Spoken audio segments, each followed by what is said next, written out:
Hi, and welcome to a review of the RetroN5 after I've had it for a day almost, and been playing it pretty much since I got it.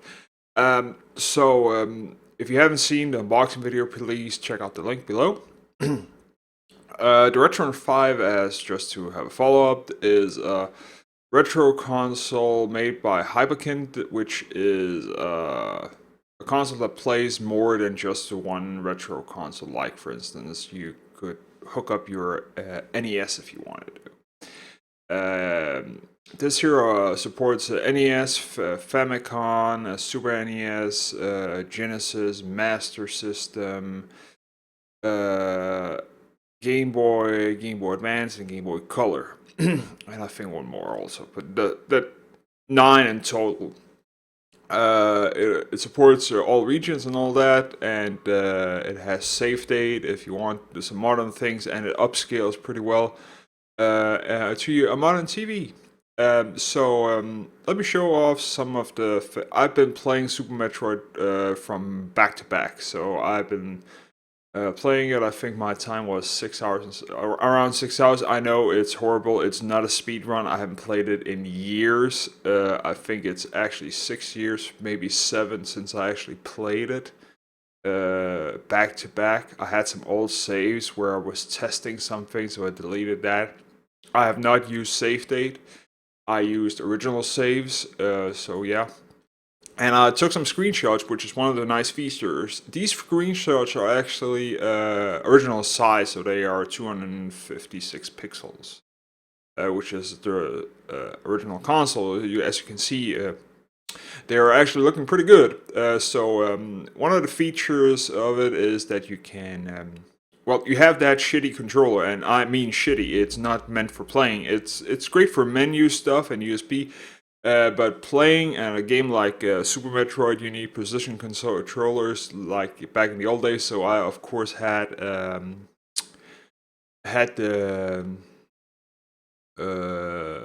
original NES, SNES, Super Nintendo controller hooked up, which works fine. I have two of them. One of them is, sadly, it has a glitch on it. The trigger on the left is actually a little bit. And the other thing is, all the other buttons work on the other controller, but then the select is fucked up. So I don't have a perfect working controller, but they're at least 15 years old, maybe. At least 10, no, at least 6, because I got the console back when I was still with the speed gamers, because I wanted to speed run something. And didn't get around to that, and I bought it secondhand, and the controls worked fine, but it looks like I've been keeping it in a airtight container so it didn't get dust or anything. But yeah, they're original controls from other people using it, so yeah, they're not perfect, but maybe I can fix on it. Maybe I crack one of them open and actually try to clean the connectors. But yeah, enough about that. So back to the RetroN console. Well, when I hooked it up, it didn't have all the features that I wanted, and I wasn't sure that the newest firmware was on it. So this console does not have an Ethernet port, as you can see in the unboxing video, and I don't think it has Wi-Fi or anything. It doesn't really matter. It has Bluetooth, and that's how you can use your controller, and you can charge it up through the micro USB. So that's pretty much all the modern wireless features it has. Sorry, I didn't take too many screenshots when I was playing the game. I was playing it pretty much back to back in one sitting almost. Actually, 3 settings. Doesn't matter. The whole thing about upgrading firmware is you need an SD card. I have no,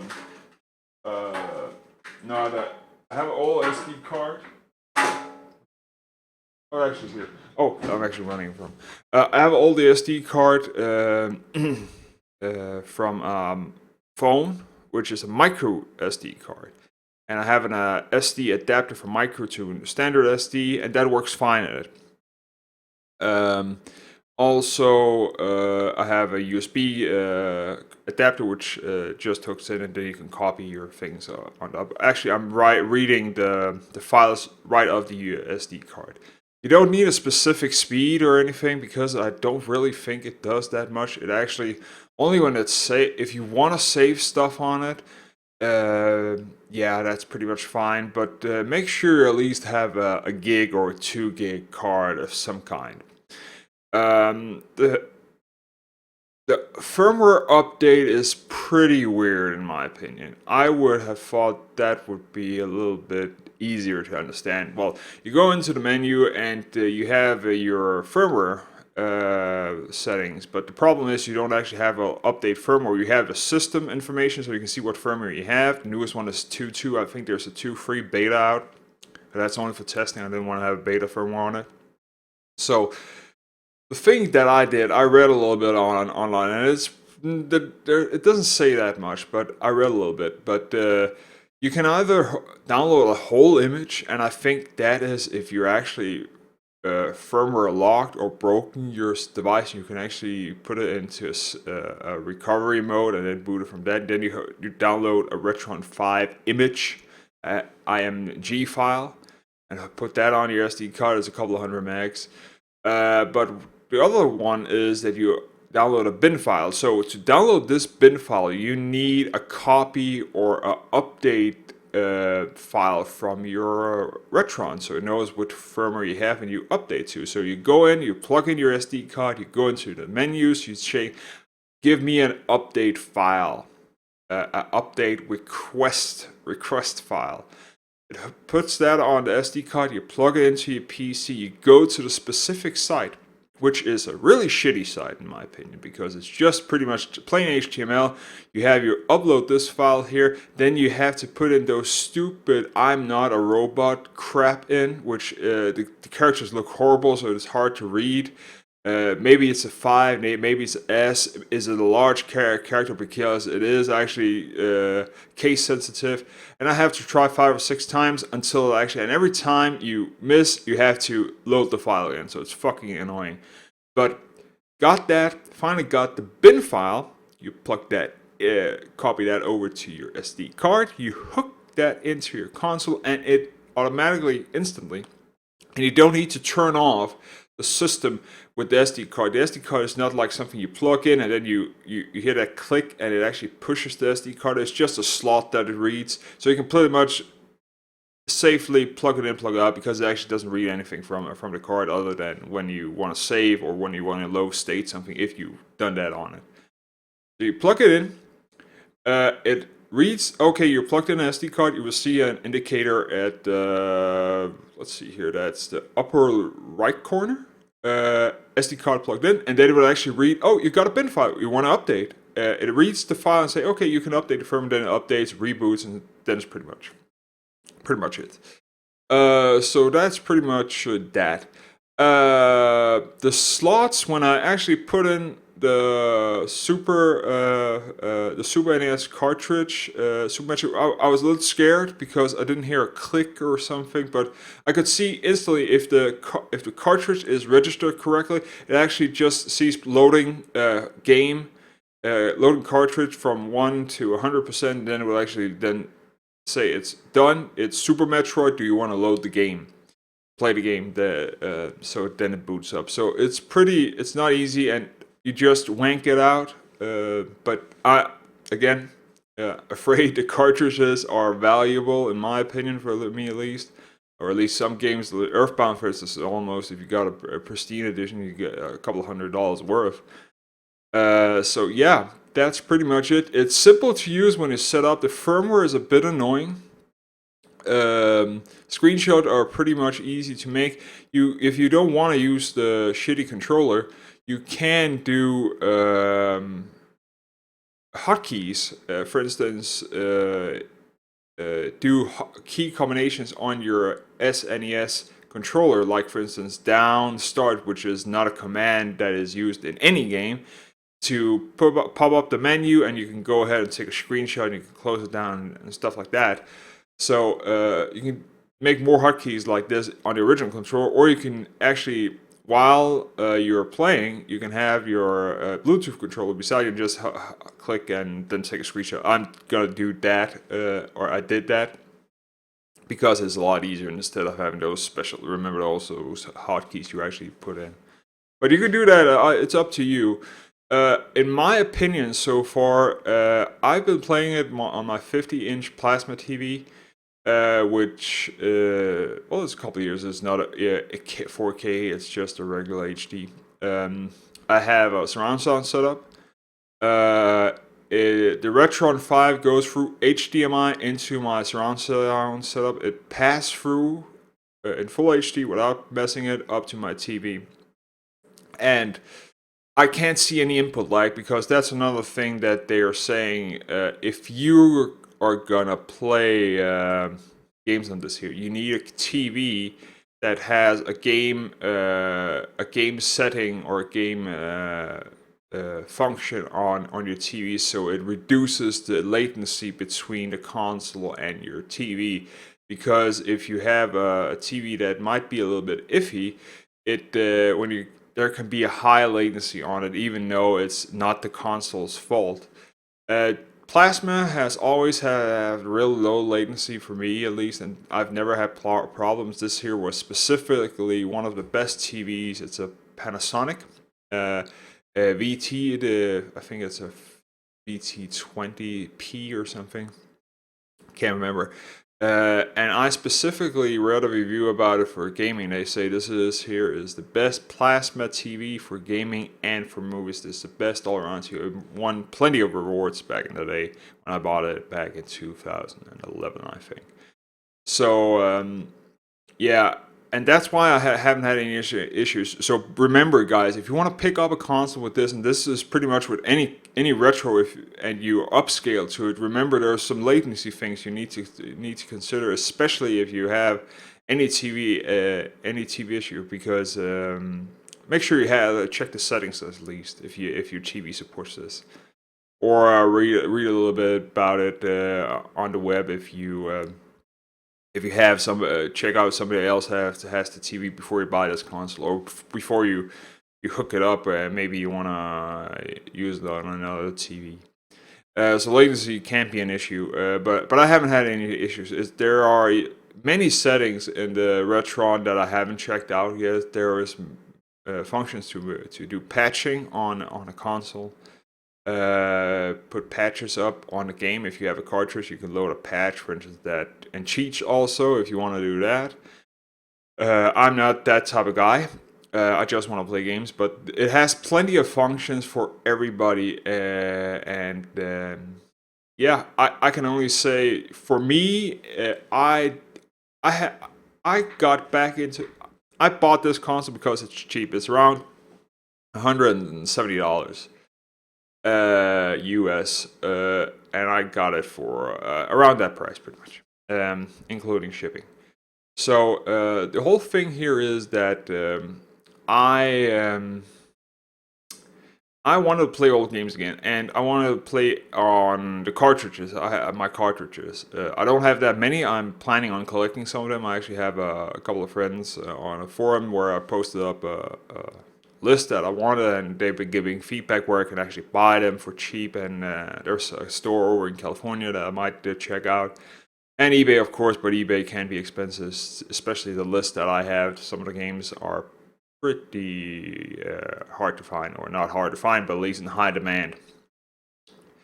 But that's just me. Anyways, so I got back into I want to get back into retro gaming, because, and I know everybody say, just emulate it on your PC. It's just not the same. And getting a controller for a PC that has USB support, which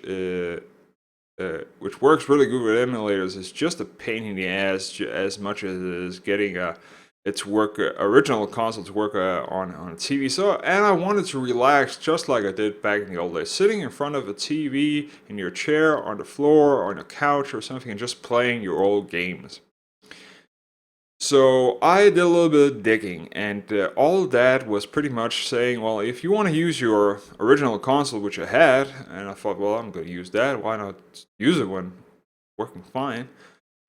Upscaling it and or getting a CTR monitor is pretty much a pain. I don't want like a 60-pound sucker standing around sucking dry my electricity bill.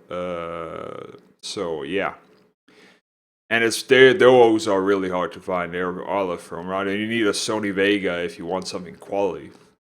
So that was not an option. So I went over and looked at the FrameMeister, which is probably the best upscale you can find out there, but it's only made in Japan. It's fucking expensive. It costs $300. Nobody else in Europe actually makes something equivalent in the quality, at least, that everybody out there, every reviewer, high-end reviewer of player of retro games uses this upscaler. I was just thinking, why the fuck is nobody actually making one over here or getting a distribution or anything? Nobody does, and there's a lot of issues. RGB port compatibility, because it's made in Japan. It's only the cable you get with is only for Japan. If you hook it up, you can fry the system. And frying a $300 system you imported, which is probably going to cost around $100 to import, including taxes and everything, it's just fucking insane. I'm not going to do that. It's fucking insane. All the cables that I needed just to make you need the RGB cable, which is going to have to be a modified version to have some C-Sync fix. That's at least $20. You need a power supply apply. That's $5 to $10. You want something that's actually worth, not going to fry it, because you need something that actually fits. Because the power adapter you get is Japanese or American, so and it's not as friendly as the one that I got with the RetroN, which is 110 to 240. It's just plain 110, so it's gonna fry if I plug it in. Many issues. It's just like, this here is gonna cost at least $500 to $600. I'm not spending that fucking money. I could use $500 to $600 and spending on my games that I want for the fucking system. So I thought to myself, because people were saying, well, the RetroN5 is not, well, it's emulating. Yeah, it's true. It's loading the cartridge information up to memory, and then you play through there. It is emulating, pretty much and simple. You can make sure there are things that might not work 100% just like back in the old day, and not, for instance, if you want to play laser games like Duck Hunt and all that, that's not going to work on the system, as I told in the unboxing review. But all in all, it's a fucking cheap system. It works, it plays the games well, and it has support for the original controllers. I can only say it's a purchase for every retro gamer who doesn't want to do the hassle of just buying immense amount of crap that you might not need. And on top of that, I only have the SNES, Super Nintendo system lying around. I haven't really rebought an SNES, and I don't have a Famicom, never had one. They were probably pretty much impossible to get over here in Europe. My Master System is gone. My Mega Drive system is gone. That's gonna be $1,000 investment if I want to rebuy all this. So I thought, well, fuck it. Take this one here. It's not the original controller, but I can buy the games. It's the games that I'm focusing about. I want to own the games. Those are valuable. The fucking consoles out there, they are refurbished or maybe broken or something, and you gotta buy them secondhand. This is a brand new console with guaranteed to work. Well, that's another part with the console.